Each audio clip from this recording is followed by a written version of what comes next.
18h28, suite du magazine. C'est la dernière demi-heure. On va la consacrer au débat. Ce soir, un débat d'essence politique avec comme ancrage les législatives du 12 juin prochain. Pour en parler, Chekib Benzaoui accueille deux représentants de partis politiques, à savoir Kamal Abdash du mouvement Nahda et Mehdi Khalfi de l'ANR. Bonsoir, Chekib Benzaoui. Bonsoir. À l'approche des législatives du 12 juin prochain, la scène politique est en ébullition. Partis politiques indépendants se préparent à affronter l'échéance. Aujourd'hui, pour en parler, je reçois deux représentants de formations politiques. Monsieur Kamal Abdash du mouvement Nahda, bonsoir. Bonsoir. Et monsieur Mehdi Khalfi de l'Alliance nationale républicaine, bonsoir. Bonsoir, monsieur. Sans plus tarder, je vais commencer avec vous, monsieur Abdash. Donc, à l'approche de l'échéance électorale, comment se prépare-t-on au mouvement Nahda? Je vous remercie pour l'invitation tout à fait en premier et je dis bonjour à tous les auditeurs de la chaîne 3. Pour nous, disons que les préparatifs se passent bien. On n'est pas encore arrivé au nombre qu'on a comme objectif de wilaya, mais quand même tout se passe bien et voilà, ça baigne dans l'huile en quelque sorte. Voilà. Monsieur Mehdi Khalfi, l'ANR. Bonjour à vous, bonjour aux chers auditeurs. Eh ben, je pense qu'on traverse le même climat, en fait, dans des conditions un peu connues de tous, et un climat particulier, une nouvelle autorité, donc une nouvelle instance pour préparer les élections, donc une nouvelle expérience, de nouveaux éléments, de nouveaux personnels, disons, chargés de tout ça. Alors, c'est beaucoup plus un saut expérimental que nous souhaitons qu'il soit qualitatif, que nous souhaitons va donner de l'espoir aux générations futures et à la nouvelle Algérie.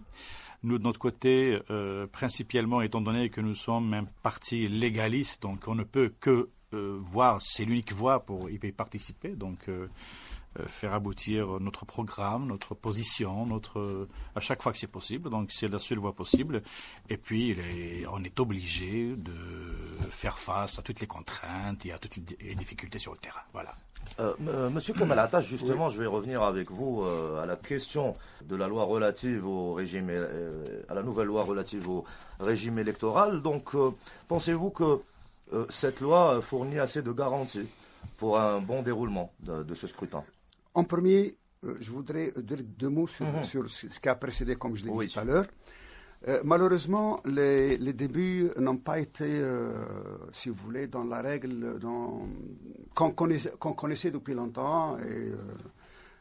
Bon, la commission, en premier, la composition de la commission était une composition là où il n'y a pas, disons, toutes les tendances dans cette commission.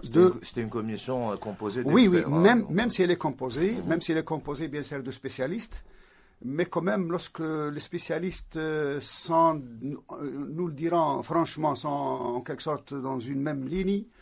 Vous vouliez peut-être qu'au sein de la commission, des partis politiques soient représentés, soit des partis politiques, ou tous les courants. Tous les courants qui représentent ce peuple-là.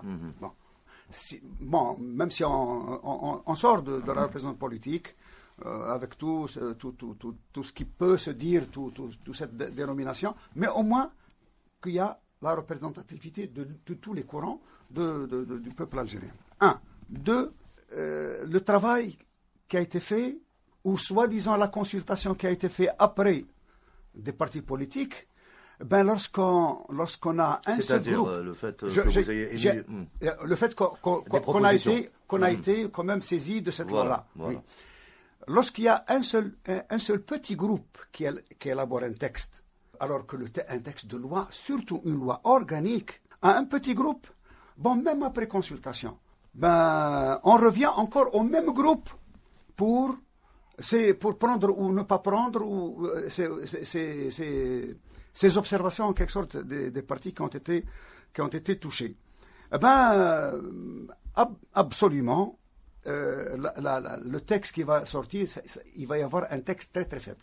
Et c'est ce que nous remarquons. Ce texte qui est entre nos mains, c'est un texte plein de subjectivité, de points non clairs, et ainsi de suite.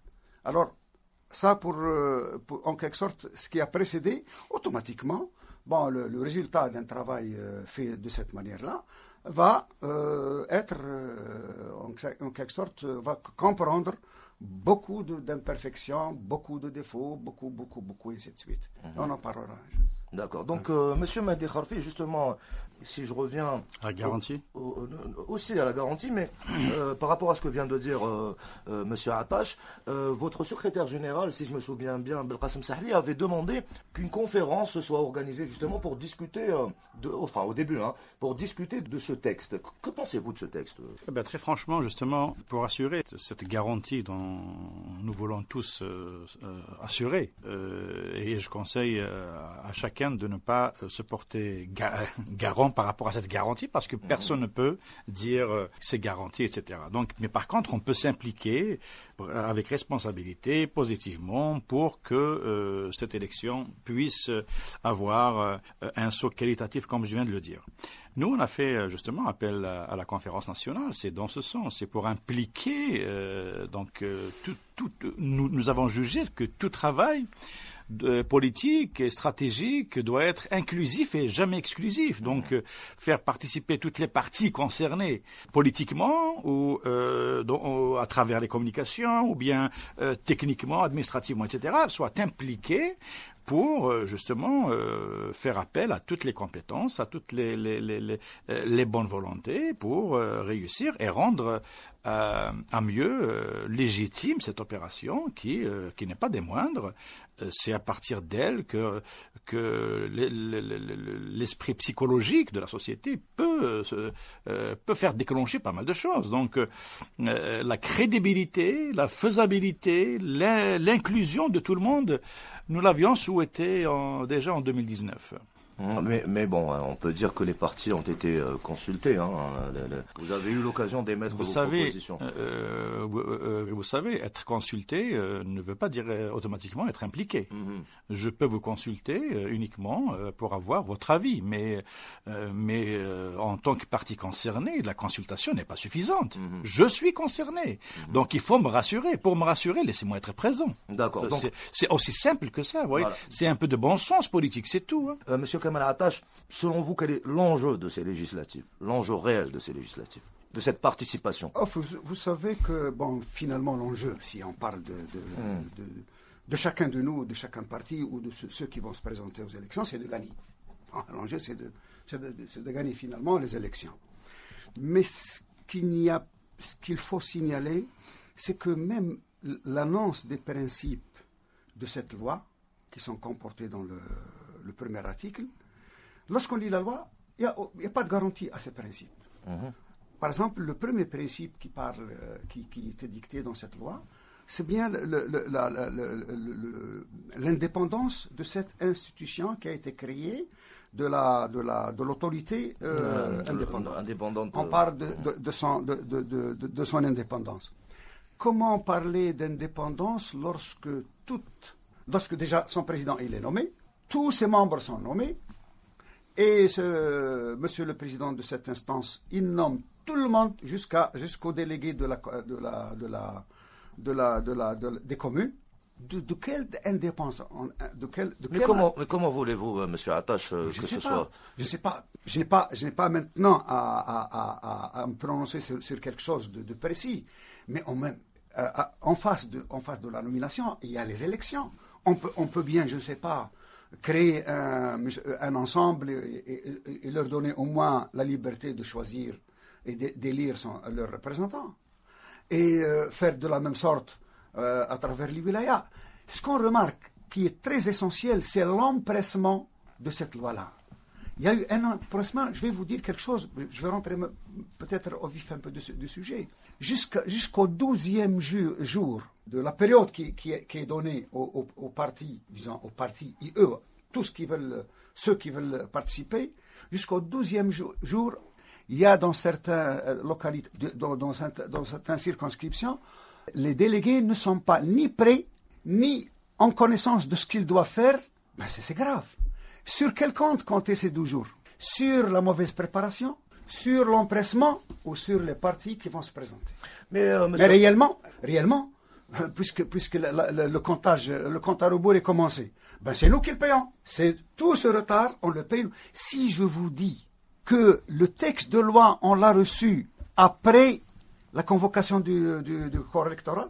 Eh bien, cette loi, on l'a reçue, je crois, 48 heures après la convocation. Est-ce que c'est normal? Normalement, cette loi, elle doit venir avant.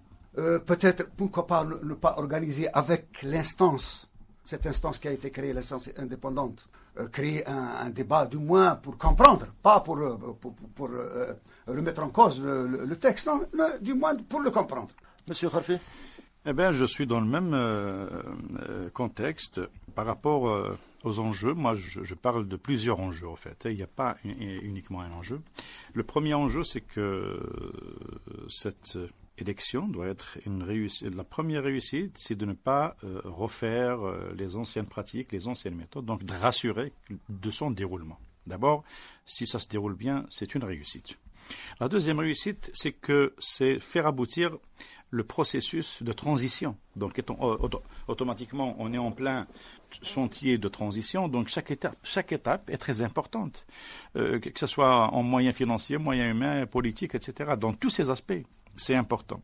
Vous avez la réussite au sens de la nouvelle reconfiguration de la classe politique. Certains vont disparaître, d'autres vont naître, de nouvelles figures.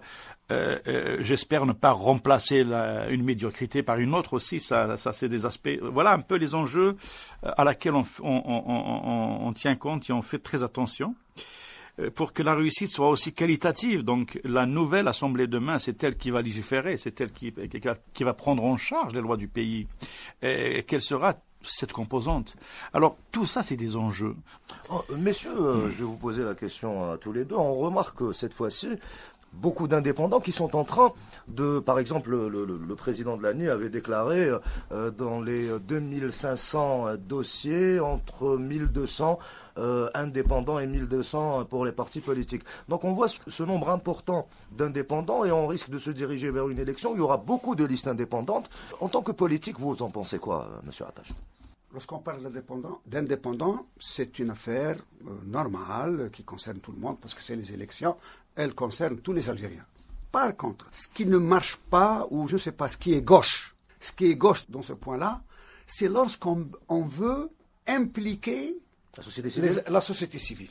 Ben maintenant, ce qu'on connaît, ce qui est connu à travers toute la vie de la société, partout dans le monde, c'est qu'il y a une classe politique et une classe associative. Mais on ne peut pas empêcher... Non, pas loin de là, On n'empêche personne. Je l'ai dit au début, elle concerne tous les Algériens. C'est bizarre parce que c'est un point où tous les invités que nous avons reçus se rejoignent. Ce que vous êtes en train de dire. Oui, parce que... Enfin, tous les invités qui font partie de partis politiques, bien sûr. C'est très facile. Simplifiant pour comprendre. J'ai dans un parti des militants qui militent depuis 10, 15, 20 ans pour apprendre ce que c'est la politique, comment représenter le citoyen, comment essayer d'arriver à aboutir à subvenir à sa demande. Et de l'autre côté, dans un autre domaine, nous avons la vie associative qui s'occupe d'autre chose. Moi, on interdit ce que je dis là n'est pas... rien n'empêche de passer du mouvement associatif à la politique. politique. Il n'y a aucun problème. Mais il y a au moins passant par, disons, crescendo, ou je ne sais pas, ou doucement vers la vie politique, il n'y a aucun problème. Mais lorsqu'on vient, on ouvre. Déjà, bon, je reste sur ce point parce que c'est très important. Déjà, comme je l'ai dit, nous avons des gens qui s'occupent de la politique. On vient, c'est comme si vous êtes en train de cuisiner, après on viendra vous dire, monsieur, vous êtes cuisinier, hein, mais on viendra vous dire, si vous voulez, vous pouvez laisser 50% de votre, au minimum, 50% de votre travail pour le mécanicien à côté, ou pour le menuisier, ou pour ne pas diminuer de leur fonction. Non, loin de là. Qu'est-ce qu'on va manger à la fin? Qu'est-ce qu'on va manger? Donc si je comprends bien, monsieur Attache, excusez-moi, oui. Donc si je comprends bien, j'ai reçu ici au studio un représentant du mouvement par exemple Massar al-Jadid, et il dit que les partis politiques aujourd'hui sont en perte de popularité, et vu qu'on est en train de se préparer pour se présenter aux législatives, on leur fait peur en quelque sorte. Ça n'a rien à voir. Allez-y, monsieur. Je continue après. Monsieur Mahdi Khalfi. C'est-à-dire, c'est pour un peu commencer par corriger un aspect en termes terminologie qui est en train d'être utilisé un peu partout par la classe politique. Je pense que nous sommes tous cette société civile. C'est qui la société civile? Y compris les partis politiques. Seulement, dans cette société civile, il y a une partie à caractère politique, d'autres parties à caractère associatif, d'autres à caractère syndical, etc. Et toute cette partie-là, la Constitution, qu'on le veuille ou non, maintenant qu'on soit d'accord ou pas, c'est pas ça le problème, c'est que la Constitution leur garantit la participation à la vie politique du pays. Ils sont une partie concernée. À l'ANR, nous estimons que la participation directe du citoyen à la politique est une chose positive. Seulement, ne tombons pas dans l'exagération. Nous avons toujours cultivé l'exagération qui a fait qu'à chaque fois, il y a un débordement. Oui, pour que les associations qui sont d'abord politiques, elles travaillent, elles font des travaux extraordinaires. Ils sont super sur le terrain. C'est des militants. Et donc, ils aiment cette Algérie autant que nous. Ils ont leur vision, pas plus que nous, parce qu'ils ne sont pas porteurs de programme, ok, mais respectables. Qu'ils viennent effectivement. Nous, on dit, chaque personne, chaque individu qui peut apporter une pierre angulaire à cette Algérie, donc l'exclusion, c'est un principe chez nous, qu'il soit politique, qu'il soit d'information, qu'il soit juridique. Non à l'exclusion. Par contre, travailler dans l'exagération pour éliminer X et le remplacer par Y, c'est toujours du bricolage politique. Nous, on veut une réussite. Je ne vois pas pourquoi un parti politique qui a été, effectivement, les partis politiques en ce moment, ils sont impopulaires. C'est des partis politiques. Oui, la classe politique on ne fait plus. Popularité, mais c'est pas pour autant que vous avez le droit de m'exclure. Il y a une part de vérité, il ne faut pas la fuir. Il y a une responsabilité à assumer. Mais si réellement on fait un bon diagnostic, on ne parle pas à chaque fois de la même chose. Non, il faut oser, il faut avoir cette audace, cette intelligence de faire le discernement entre le bon et le mauvais, entre etc. Donc il y a une différence partout, il y a des mauvais partout, il y a des méchants partout, etc. Nous, on veut une construction d'une Algérie républicaine nouvelle. Il faut aller vers une compétitivité intellectuelle. Donc nous avons besoin de la qualité si on veut réussir, c'est le moment ou jamais. On s'est rendu compte que les partis politiques seuls n'ont pas été suffisants. Et on se rend compte encore qu'il y a besoin d'impliquer directement les associations, les individus, et quelle que soit leur niche d'activité. Ils ont le droit de participer à cette construction du pays. Donc nous sommes, par principe, d'accord. Mais, par contre, en conseil, est-ce qu'il n'y ait pas d'exagération, justement? On a toujours fait ça, mais il y a un enjeu. J'invite les partis politiques, j'invite les personnalités qui sont impliquées à avoir un recul. Et l'expérience politique, qu'est-ce qu'elle dit? Parce que, par vous, que je vais apprendre qu'il y a une science électoraliste. Généralement, les élections, quand on donne la date, c'est déjà réussi à l'avance. Ça, c'est une science. C'est pas moi qui le dis, c'est pas vous. Donc, ça se fait dans tous les pays du monde. En dehors de l'opinion qu'on oriente, en dehors des sondages, etc. Donc, il y a toute une science autour des élections, tout en sachant que la démocratie a sa propre dictature aussi, comme on dit. Donc, quand il y a plusieurs qui se présentent, donc des dizaines, pour ne pas dire des milliers, comme liste indépendante. Imaginez un peu le nombre de voix qui va se diviser. Imaginez un peu demain, au lieu d'avoir une exigence, un seuil de voix minimal qui exige 2000, 3000 voix, eh ben, avec cette façon de faire, eh ben, avec 500 voix, on peut devenir député.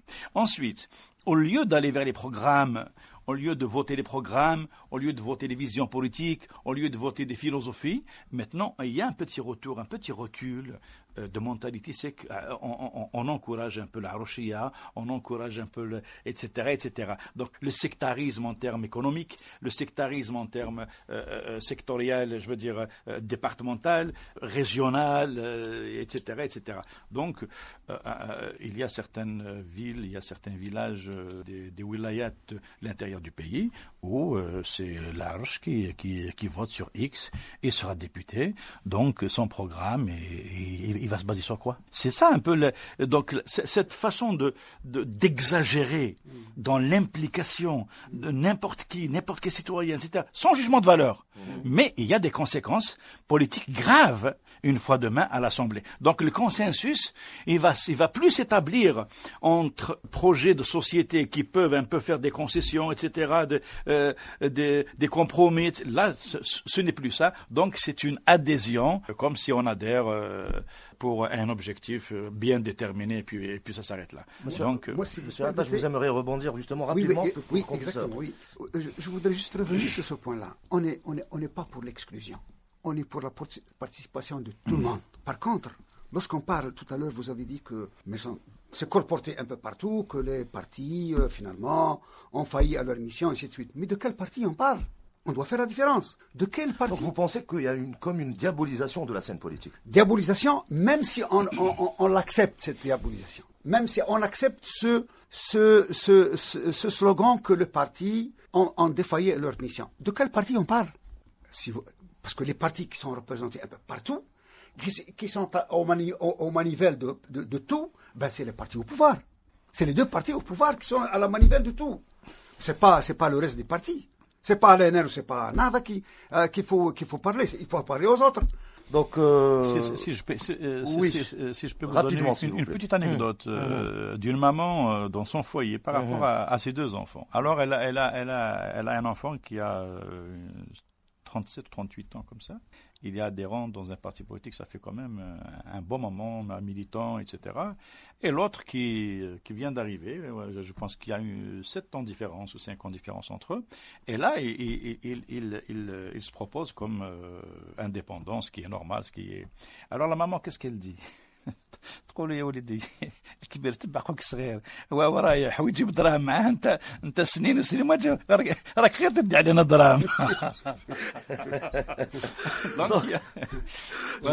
Je vais sauter au dernier dossier, bien sûr. On va essayer d'être un peu rapide parce qu'on est un peu lié par le temps. Il y a eu certaines formations politiques qui ont appelé au boycott de cette échéance. Que pensez-vous de cette position, M. Attache? Pour nous, Harakat Nahda, on n'est pas pour le boycott. On n'a pas été pour le boycott déjà de présidentiel. Oui, justement. On n'a pas boycotté la consultation de la Constitution. Et parce que nous voyons que c'est les moyens. Les élections sont les moyens légaux et constitutionnels de justement d'apporter des solutions à ce qui se passe. Et le boycott ne nous sert à rien du tout. Au contraire, ça peut nous mener vers autre chose. Parce que s'il n'y aurait pas élection, le vide, eh ben la nature, j'ai perdu La nature a horreur du vide. A horreur du vide. Et malheureusement, les défis sont très nombreux. Ils nous entourent de partout. Nous adressons notre appel à tous, Harakat Nahda, d'aller aux élections et de choisir le représentant à travers les élections, et que les discussions et tout ce que nous vivons doit être débattu dans des institutions officielles. Nous voyons que les élections sont la vraie solution à beaucoup de problèmes. On invite la population algérienne d'aller voter massivement. Monsieur Khalfi, sur ce point? Je veux dire, chacun est libre d'avoir sa position, de participer au boycotté. Seulement, on revient au principe d'être un parti légaliste. Et nous avons jugé à chaque fois que l'unique voie pour accéder au pouvoir, pour appliquer son programme, pour espérer au changement, c'est de participer.